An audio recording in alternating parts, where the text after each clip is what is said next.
आदाब, नमस्कार, अस्सलाम वालेकुम नाजरीन। पल पल न्यूज़ के न्यूज़ रूम से मैं हूं आपके साथ नदीम अकरम।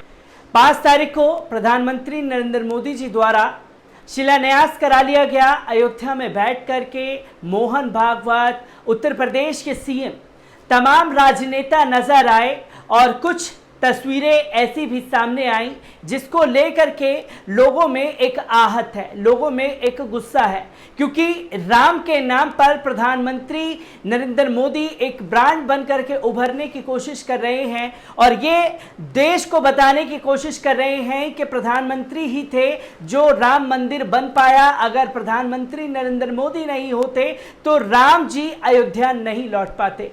मेरे पीछे आप एक तस्वीर देख रहे हैं। ये तस्वीर एक ऐसी बुद्धि के व्यक्ति ने बनाई है जो सिर्फ और सिर्फ प्रधानमंत्री नरेंद्र मोदी जी से वास्तव रखता है और असल जिंदगी से, असल विचारों से उसका कोई लेना देना नहीं है। इस तस्वीर में प्रधानमंत्री नरेंद्र मोदी बाल रूप में श्री राम का हाथ पकड़ते हुए उन्हें मंदिर की तरफ छोड़ते हुए नजर आ रहे हैं। इसमें श्री राम का अपमान साफ तौर पर देखा जा सकता है। पर अगर विचारों की बात की जाए तो भारतीय जनता पार्टी विचारों से कोसों दूर श्री राम के नजर आती है, क्योंकि राम जी की छवि की अगर बात की जाए मौजूदा दौर में जो बनाने की कोशिश की जा रही है और जो रामायण में लिखा हुआ है उसमें कुछ और ही तस्वीर सामने आती है, क्योंकि उन श्री राम भगवान के नाम पर एक रुद्र और एक माहौल खराब करने की कोशिश की जा रही है जो काफ़ी लंबे समय से भारतीय जनता पार्टी चाहती थी। क्योंकि जिन राम की छवि बनाई जा रही है वो श्री राम हैं जिन्होंने अपने घर को अपने भाई के लिए त्याग दिया था और कई बलिदान दिए थे और एक रुद्र रूप में श्री राम को प्रस्तुत करने की कोशिश की जा रही है और रुद्र रूप उन्होंने राक्षसों का वध करने के लिए अपनाया था। पर आज के दौर में ये सिर्फ हिंदू मुसलमान को आपस में बांटने के लिए उनकी तस्वीर का उपयोग किया जा रहा है। पर असल में अगर विचारों की बात की जाए, जिन्होंने अपने साम्राज्य को अपने भाई के लिए त्याग दिया, पर यहाँ घर तोड़ करके यानी कि बाबरी मस्जिद को शहीद करके मंदिर बनाया गया सिर्फ इसलिए कि ब्रांडिंग हो सके और देश को ये बताया जा सके कि प्रधानमंत्री नरेंद्र मोदी जी ने जो कहा था वो कर दिखाया। असल में जिन्होंने तमाम चीज़ें त्यागी और वो एक नेता, देश के नेता कह सकते हैं या कुछ लोगों के नेता कह सकते हैं, उन्हें श्री राम से बड़ा उनकी तस्वीर को बनाने की कोशिश की जा रही है।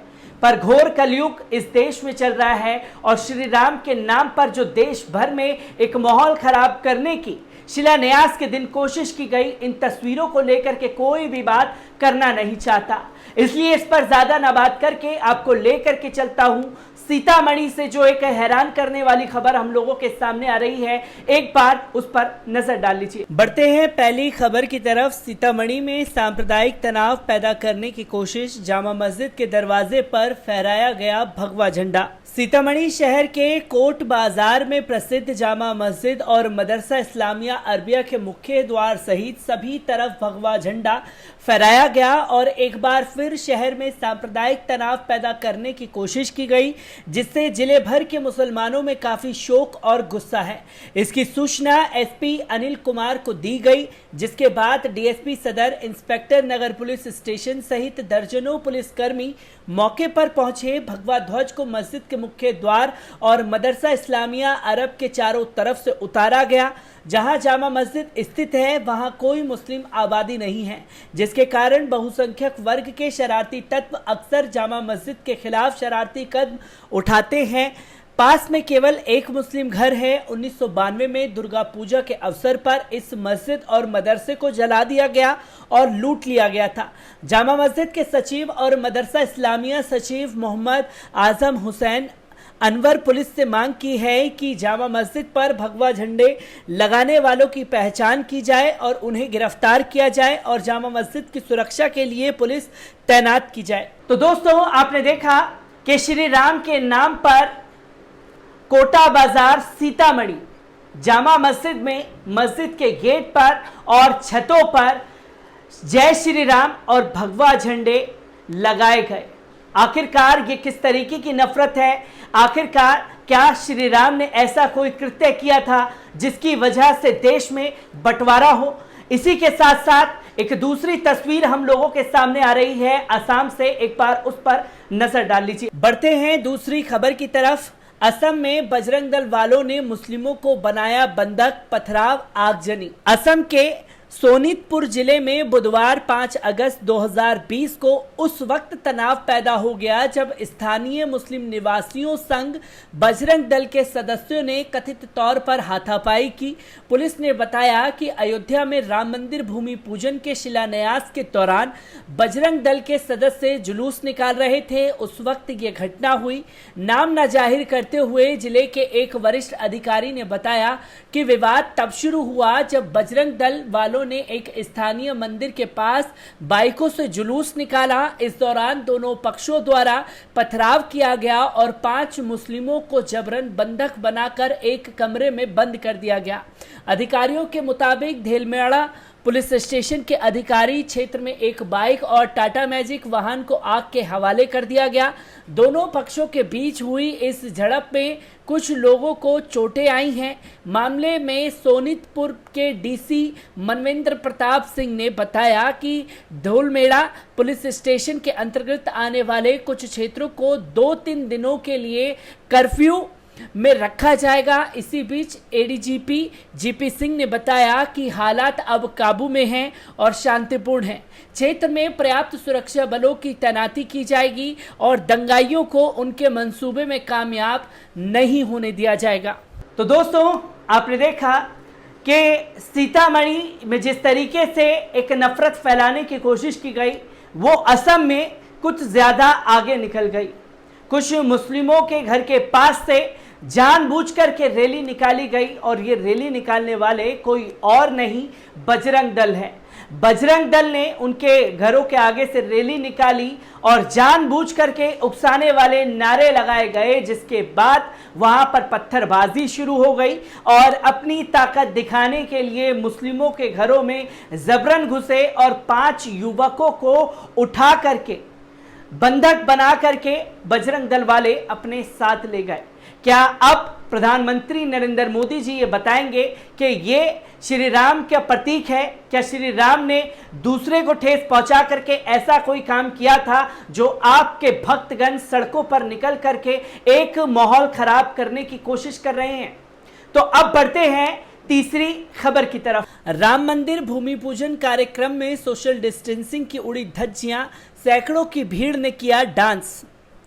कोरोना वायरस को फैलने से रोकने के लिए सोशल डिस्टेंसिंग सबसे ज्यादा जरूरी है, लेकिन जनता के चुने हुए जनप्रतिनिधि ही इसकी खुलेआम धज्जियां उड़ा रहे हैं। जैसे हमारे प्रधानमंत्री नरेंद्र मोदी भूमि पूजन कार्यक्रम में शामिल होने के लिए अयोध्या पहुंच गए। भूमि पूजन कार्यक्रम में सोशल डिस्टेंसिंग का कहीं पालन होता दिखाई नहीं दिया। ऐसे में सवाल खड़ा होता है कि जब जनता के चुने हुए नुमाइंदे ही सोशल डिस्टेंसिंग का महत्व नहीं समझेंगे तो आम लोगों का क्या होगा? या नियम कानून और सत्ता का इस्तेमाल सिर्फ आम जनता के लिए होता है? भूमि पूजन कार्यक्रम का एक वीडियो सोशल मीडिया पर काफी तेजी से वायरल हो रहा है, जिसमें देखा जा सकता है कि लोग किस तरह कोरोना को भुलाकर सोशल डिस्टेंसिंग की धज्जियां उड़ा रहे हैं। इन सब महापुरुषों के लिए कोरोना कोई चीज नहीं है। इनके हिसाब से कोरोना सिर्फ उन लोगों पर हमला करता है जो एक समय की रोटी के लिए भागदौड़ करते हैं। अब मीडिया ने भी कोरोना को इन सब के लिए परलोक में भेज दिया है। यही कारण है कि इस वीडियो को ANI न्यूज एजेंसी ये लिखते हुए शेयर किया, अयोध्या राम की पैड़ी पर राम मंदिर भूमि पूजन का उत्सव मनाते लोग। तो वहीं जागरण ने लिखा, राम मंदिर भूमि पूजन का उत्सव मनाते सैकड़ों लोग दिखाई दे रहे हैं, सब राम की धुन पर डीजे पर नाच रहे हैं। ब्यूरो रिपोर्ट, पल न्यूज। तो दोस्तों, आपने देखा कि शिलान्यास के नाम पर उत्तर प्रदेश में सोशल डिस्टेंसिंग की धज्जियां उड़ी। ये सोशल डिस्टेंसिंग की धज्जियां उड़ी क्योंकि देश और विश्व एक वैश्विक महामारी से जूझ रहा है। उस वैश्विक महामारी के दौरान प्रधानमंत्री नरेंद्र मोदी जी का शिलान्यास करना कई सारे सवाल खड़े करता है। और जब देश के नेता धज्जियां उड़ाने पर संविधान की लगे हुए हैं, कोरोना वायरस एक वैश्विक महामारी में अपने ही नियम कानून को तोड़ने पर लगे हुए हैं, तो सोचिए कि भक्त तो 2 कदम आगे निकलेंगे। सड़कों पर नारेबाजी, भड़काऊ नारेबाजी वाले गाने और सोशल डिस्टेंसिंग की धज्जियां उड़ाते हुए, नाच गाते हुए लखनऊ में लोग नजर आते हैं। आखिरकार क्या इस तरीके का जश्न रामायण में कहीं दिखाया गया है? क्या जब रावण का वध करके श्री राम वापस अयोध्या लौटे थे, क्या उनके साथ जो लोग थे उन्होंने इस तरह के कृत्य को अंजाम दिया था? बिल्कुल नहीं, क्योंकि आज के मौजूदा दौर में अपनी राजनीतिक एजेंडा साबित करने के लिए प्रधानमंत्री नरेंद्र मोदी और उनके भक्तगण किसी भी हद तक जा सकते हैं, जिसमें श्री राम के नाम का इस्तेमाल करके अपने आप को ब्रांड बनाने की कोशिश की जाए। तो दोस्तों, आप देख सकते हैं कि श्री राम के नाम का किस तरीके से इस्तेमाल करके खुद को ब्रांड बनाने की कोशिश की गई और देश की जनता के आंख में धूल झोंकने का काम जो है प्रधानमंत्री नरेंद्र मोदी जी द्वारा किया गया है। असल में क्या कहानी है? सिर्फ नफरत फैलानी है और इसी के लिए जिस भी हद तक जाना पड़े वो जाने के लिए तैयार है। मैं ऐसी ही तमाम खबरों से आपको रूबरू कराता रहूंगा। बेशक इन खबरों के बारे में गोदी मीडिया ना दिखाए, क्योंकि बिहार में चुनाव है तो नफरत करीब है, बंगाल में चुनाव है तो नफरत करीब है, असम में मुसलमानों को नीचा दिखाना है तो अपने आप को महान साबित करने के लिए किसी भी घटना को अंजाम देने से ना तो देश के प्रधानमंत्री परहेज करेंगे और ना ही उनके इशारों पर चलने वाले भक्तगण। मैं ऐसी ही तमाम खबरों से आपको रूबरू कराता रहूंगा। तब तक के लिए दीजिए मुझे इजाजत। शुक्रिया।